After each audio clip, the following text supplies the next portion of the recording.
안녕하세요. 문화캐스터 레몬입니다. 오늘 함께 볼 작품은 김소진 작가의 자전거 도둑이에요. 1996년에 발표된 작품이고요. 이 소설은 제목이 풍기는 분위기와 실제 내용이 참 달라서 나중에 깜짝 놀라게 돼요. 생각보다 불행하고요. 예상보다 훨씬 더 슬픈 이야기입니다. 이 소설은 소설 속 주인공들이 어린 시절에 경험했던 아픈 기억에 대한 이야기인데요. 먼저 주인공들부터 살펴보도록 할게요. 나의 이름은 김승호고요. 신문 기자로 일을 하고 있습니다. 나의 시선으로 이야기가 전개되고 있기 때문에 1인칭 주인공 시점이라고 이야기할 수 있고요. 자전거 주인이에요. 최근에 고민거리라면 누군가 자꾸만 집 앞에 묶어놓은 내 자전거를 몰래 타고 다닌다는 거예요. 자, 그 도둑은 다름 아닌 또 다른 등장인물, 윗집에 사는 서미혜라는 여자입니다. 에어로빅 강사로 일을 하고 있어요. 간단하게 소개가 끝났으니까 진짜 내용 들어가기 전에 같은 제목의 이탈리아 영화 자전거 도둑을 먼저 살펴볼게요.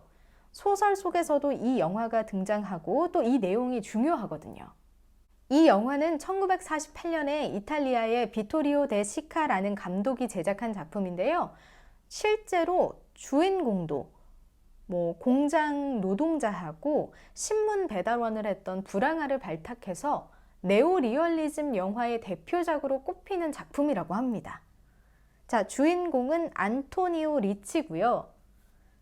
자, 주인공의 아내로 마리아 그리고 아들로 브루노라는 꼬마가 나와요.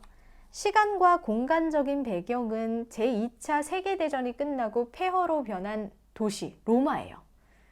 자, 전쟁이 끝나고 나서 망가진 도시, 그곳에서는 매일 어떤 일이 벌어질까요? 아마 10분의 문학을 함께 하셨던 분들이라면 쉽게 추측하실 수 있을 거예요. 오발탄이라든가 얼마 전에 보았던 중국인 거리에서도 먹고 살기가 정말 힘들었던 전쟁 후의 상황을 찾아볼 수가 있었죠. 영화 자전거 도둑의 주인공도 마찬가지예요. 일자리를 구하는데 어려움을 겪다가 겨우겨우 길거리에 포스터 붙이는 일을 구하게 되는데요. 이 일은 아무래도 기동성이 있어야 수월하기 때문에 전당포에 헌 옷가지를 맡기고 자전거를 구해서 다니게 됩니다. 그런데 어느 날 잠깐 한눈을 판 사이에 자전거 도둑이 안토니오의 자전거를 타고 달아난 거예요. 이 주인공은 경찰에게도 사정을 해보지만 소용이 없어요. 다들 시큰둥하더라고요. 하지만 안토니오는 포기할 수가 없었죠. 그게 내 밥줄인데요. 그래서 도시를 샅샅이 뒤지다가 어떤 청년이 자신의 자전거를 타고 가는 걸 목격하고요. 정말 끝까지 그 청년을 쫓아갑니다. 그런데 도저히 자전거를 돌려받을 수가 없는 거예요. 왜냐면요. 이 청년이요. 빈민가 한가운데에 있는 집, 그 허름한 집을 보니까 그런 말이 안 나오고요. 그리고 갑자기 그 젊은이가 자신을 보더니 깜짝 놀랐는지 발작을 일으키면서, 간질 발작이라고 하죠. 그런 걸 일으키면서 길가에 쓰러졌거든요. 경찰이 오고 드디어 자전거를 돌려받을 수 있는 순간인데 안토니오는 우유부단하게 말을 얼버무립니다. 아무래도 사정이 딱한 청년 때문이겠죠. 그런데 이 모습을 본 아들 브루노는 화가 나요. 그래서 아버지가 막 뭐라 그래요. 그렇게 다투다가 두 사람은 별 수 없이 함께 집으로 돌아갑니다. 그런데 가는 길에 축구 경기장 옆을 지나게 돼요. 경기장 옆에는 관객들이 메어놓은 자전거가 쭉 늘어서 있네요. 안토니오, 이 브루노의 아버지는 자신도 자전거를 한 대 훔치기로 마음을 먹습니다. 하지만 예상대로 잘 되지 않겠죠. 경찰에게 결국 붙잡히고요. 아들 브루노 앞에서 큰 망신까지 당하게 됩니다. 아까 제가 이 소설이 유년 시절의 아픈 기억에 관한 이야기라고 했죠. 이 영화가 그 기억을 떠올리게 만드는 매개체입니다. 그리고 이 영화를 매개로 두 사람은 서로의 아픔을 서로에게 털어놓게 되는데요. 그럼 도대체 김승호하고 서미애, 이 두 사람에게는 어떤 일이 있었던 걸까요? 먼저 김승호부터 볼게요. 나 김승호는 이 영화에서 브루노예요. 권위를 무시당하면서 무너져 내린 그런 아버지를 보면서 자란 사람이에요. 그래서 뭐라고 다짐하냐면요. 절대 아버지 같은 건 되지 말자. 이렇게 결심합니다. 나의 아버지는요. 중풍으로 쓰러져서 건강 상태가 좋지 않으세요. 특히 언어장애가 생기셔서 그 당시에 말이 좀 어눌하셨거든요. 그래도 온 가족이 일을 해야만 입에 풀칠을 할 수 있었던 시절이었기 때문에 시장에 있는 수도상회에서 물건을 떼어다가 작은 구멍가게를 운영하셨어요. 그 수도상회에는 나와 같은 반이었던 여자의 할아버지가 그 가게를 운영하셨기 때문에 그 할아버지의 별명은 혹부리 영감이었고요. 그러니까 너무너무 가기가 싫었던 거예요. 얼마나 가기 싫었겠어요. 친구라도 마주쳐봐요. 어릴 때 진짜 민망했겠죠. 자, 도매상에서 물건을 떼와서 구멍가게에서 팔 때에는요, 그러니까 소매상에서 팔 때에는 가장 중요한 게 물건 수를 딱딱 잘 맞추는 거예요. 여러 가지를 떼오다 보면 헷갈릴 수가 있거든요. 그런데 아니나 다를까 문제가 생겼어요. 소주 2병이 비는 거예요. 가서 이야기를 해봤어요. 혹부리 영감한테. 그런데 소용이 없어요. 아니, 혹부리 영감의 말도 이해는 돼요. 왜 그러냐면 그 자리에서 이야기를 안 했으니까 믿어줄 수가 없다라는 거예요. 그래서 아버지가 꾀를 냅니다. 닷새쯤 뒤에 다시 한번 물건을 떼러 갔을 때 소주 2병을 그때 더 넣는 거죠. 그닥 나쁜 아이디어는 아니었어요. 걸리지만 않았으면요. 그런데 걸리지 않을 수가 없는 거예요. 도둑질도 이런 말이 있잖아요. 해본 사람이 해본다고. 아니, 아버지가 도둑질을 한 번도 안 해보셨는데 이 순진한 분이 도둑질을 하려고 하시니까 손이 막 벌벌벌 떨려서 오히려 물건을 집으려는 사람을 막 회방 놓는 것 같더라고요. 당연히 혹부리 영감도 이상한 걸 눈치를 챘겠죠. 그리고 아니나 다를까 한번 물건을 열어보라고 하더라고요. 큰일 났죠. 어떡해요. 그런데 나는 어린 시절에 꽤 좀 똘똘한 아이였던 것 같아요. 아버지가 도둑질한 걸 들키면 아무래도 거래가 끊길 수 있으니까 어린 자신이 희생양이 되기로 합니다. 그런데 해명을 한다는 게 참 해맑아요. 너 왜 훔쳤니? 하고 혹부리 영감이 물으니까 네, 그건 말이에요. 제가 몰래 넣은 건데요. 왜냐면요, 접대 우리 집에서 사실 2병을 빠뜨리고 갔기 때문에 쌤쌤이어서요. 너무 순진하죠? 그리고 혹부리 영감은 잔인했습니다. 그 말을 듣고 표정에 변화도 없이 이렇게 쓱 보고 있다가 나의 아버지에게 뭐라고 했냐면요, 자식 교육을 한번 해보라고 하더라고요. 거래는 끊지 않을 테니까. 그래서 아버지가 어떻게 했냐면요, 영감이 보는 앞에서 내 뺨을 세차게 여러 번 때립니다. 그리고 나는 어땠냐, 혹부리 영감에게 복수를 하기 위해서 반나절씩 라면 상자 안에서 이렇게 좁은 공간 안에 들어가서 연습을 해요. 갑자기 라면 상자? 좀 의아하실 수도 있는데요. 나는 수도상회를 아작낼 준비를 하고 있었던 거예요. 어린아이가 무슨 수로 아작을 내겠어요? 이게 뭐냐면요, 혹부리 영감네 가게 안에는 맨홀이 하나 있었어요.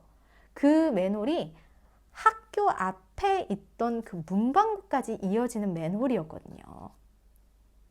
그래서 한밤중에 나는 문방구 옆으로 가서 팬티만 빼고 홀랑 옷을 벗은 다음에 그 옷을 봉지에 넣어놔요. 왜냐면 하수도 냄새가 배면 안 되니까. 그리고 하수도를 기어가서 수도상회에 잠입합니다. 처음으로 한 일이 뭐냐면요, 한 10분 동안 소리 나지 않게 소주나 음료수의 뚜껑을 열어서 다 부었어요. 근데 성이 안 차는 거예요. 그래서 어떻게 했냐, 돈 담는 궤 있죠? 물론 돈은 없었어요. 이미 다 정산을 했으니까요. 그 안에 이만큼 똥을 싸고 다시 집으로 돌아옵니다. 그리고서 뭐 온몸에 하수도 냄새가 뱄을 테니까 온몸을 빡빡 씻죠. 와, 보통이 아니죠. 그 다음날 시장은 난리가 났어요. 뭐 좀 고소해 하는 사람도 있었고요. 그런데 그 일로 열흘 동안 문을 닫았던 수도상회의 그 혹부리 영감은요, 그 다음 해에, 그러니까 1년 뒤에 아예 세상을 뜹니다. 그게 큰 충격이었던 거죠. 이게 나 김승우가 가지고 있던 기억이에요. 에어로빅 강사 서미혜는 간질병으로 쓰러져서 발작을 하던 그 젊은 청년 있죠. 그 도둑 청년. 그 청년을 보고 어릴 적에 함께 자랐던 오빠를 떠올립니다. 내 친오빠예요. 지금은 죽었어요. 오빠는 참 자전거를 잘 타던 사람이었어요. 이름은 서민석이었고요. 그런데 어느 날 나를 태우고 가던 오빠가 자전거에서 떨어져서 막 몸을 부들거리는 거예요. 간질이었어요. 그게 시작이었어요. 오빠의 병이 발견된 후에 우리 가족은요, 음울한 기운이 떨쳐지지 않았어요. 사실 아픈 건 흠이 아닌데, 그쵸?